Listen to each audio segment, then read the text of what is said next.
Carnival does not have to worry about me. They do not have to worry about me. We got the message loud and clear. We are not your demographic anymore. So y'all, I was supposed to be going on a Carnival cruise. So one of my friends is turning 30 and he's never been on a cruise. He doesn't have a passport, so do not suggest flying somewhere.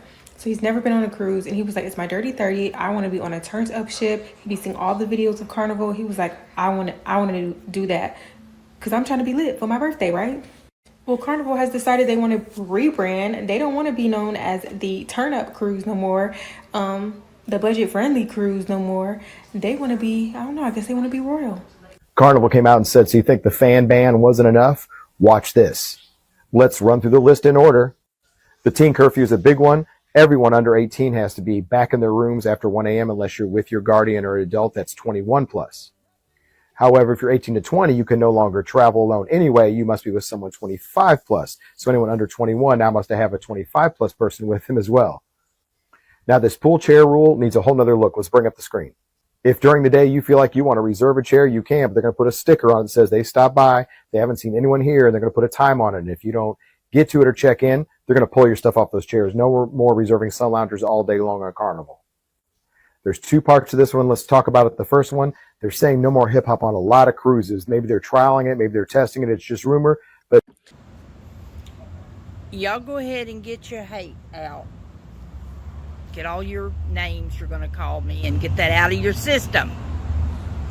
But for your information, I have been on 9 cruises since 1993. The ones through 2005 were not cheap, but they were very nice cruises.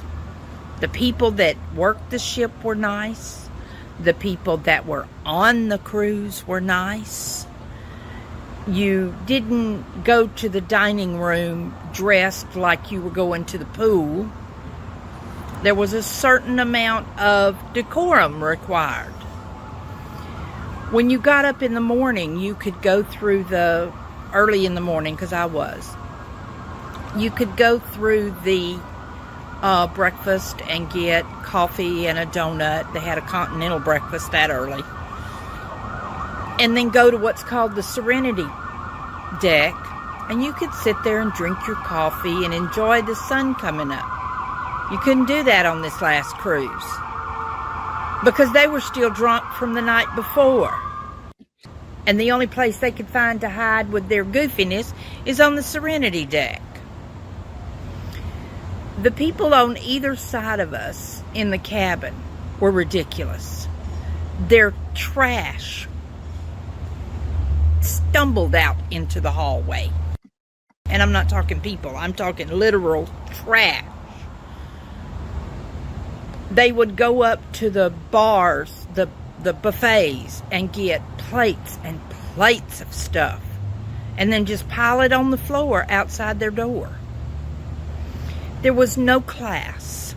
In the words of my grandfather, they had no couth.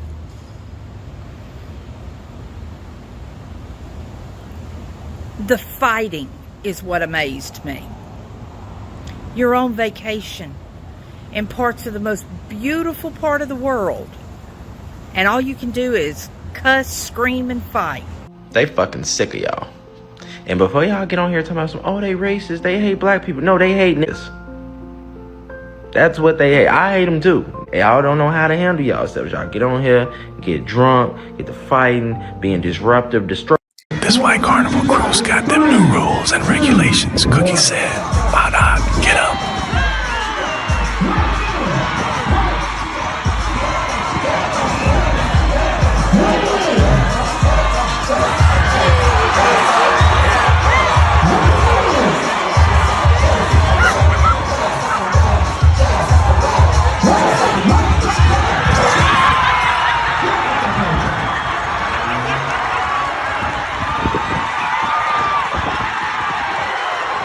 Jose, you better represent Florida in 3, 2, 1. Baby Jose, you better get ready.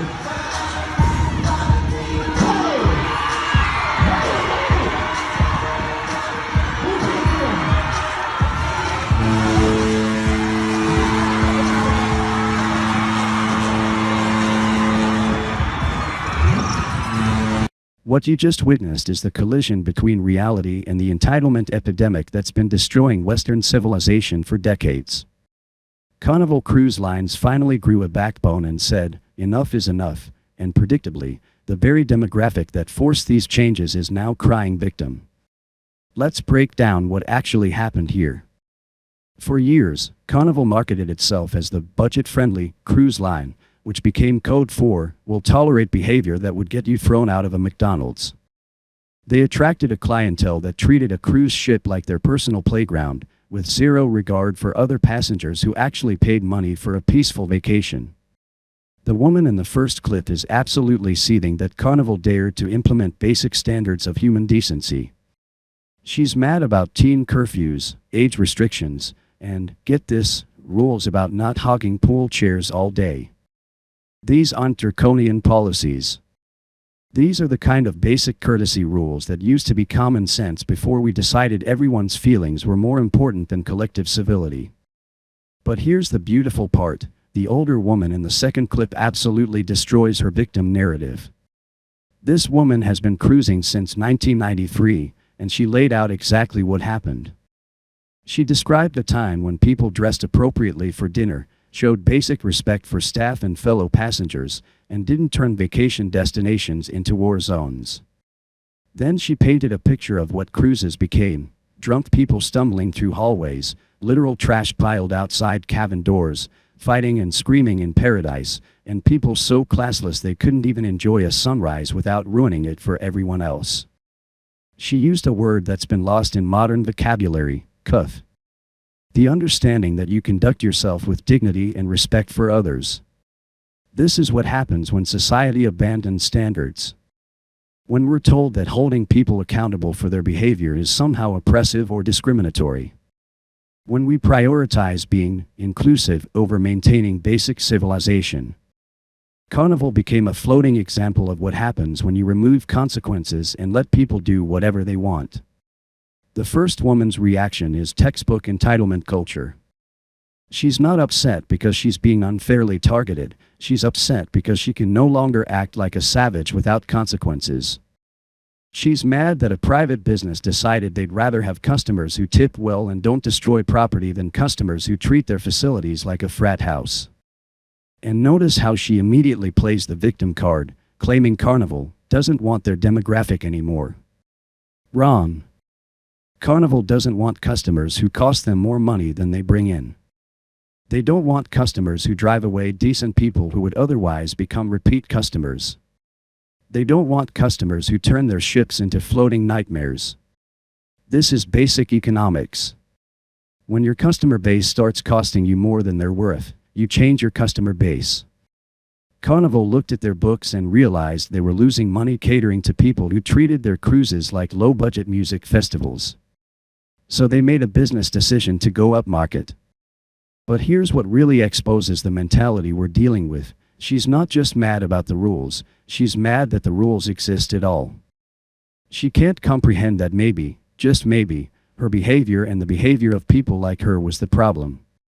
She can't understand that when you treat a business like your personal playground, that business might decide they don't want you as a customer anymore. The older lady gets it. She remembers when cruises were about relaxation, good food, and enjoying beautiful destinations. She remembers when people understood that shared spaces require shared respect. She remembers when vacation didn't mean abandon all social norms and act like an animal. This is bigger than cruise ships. This is about the fundamental breakdown of social contract in Western society. We've raised multiple generations to believe that rules are suggestions, that consequences are oppression, and that their personal comfort is more important than everyone else's peace and safety. These people aren't victims of discrimination. They're victims of their own inability to function in civilized society. They had decades to prove they could handle freedom and responsibility, and they failed spectacularly.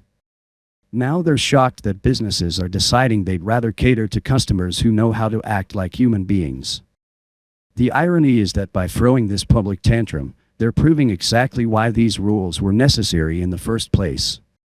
They're demonstrating the exact mentality that turned cruise ships into floating disasters. They're showing the world that they view basic standards of decency as personal attacks. This is what accountability looks like in the real world. When you can't police yourself, someone else will police you. When you can't act right voluntarily, rules get made to force you to act right. When you can't understand that your actions have consequences, those consequences get spelled out for you in corporate policy. Carnival Cruise Lines just taught America a valuable lesson. There are still some businesses willing to choose quality customers over quantity. There are still some companies that understand that catering to the lowest common denominator is a race to the bottom. There are still some places where standards matter more than feelings. The question is, will other businesses follow suit, or will they continue to enable the entitlement epidemic that's destroying our society one customer service interaction at a time? The choice is clear. You can either raise your standards to meet civilized society, or you can find somewhere else to vacation. Because some of us remember when getting away from it all meant getting away from exactly this kind of behavior.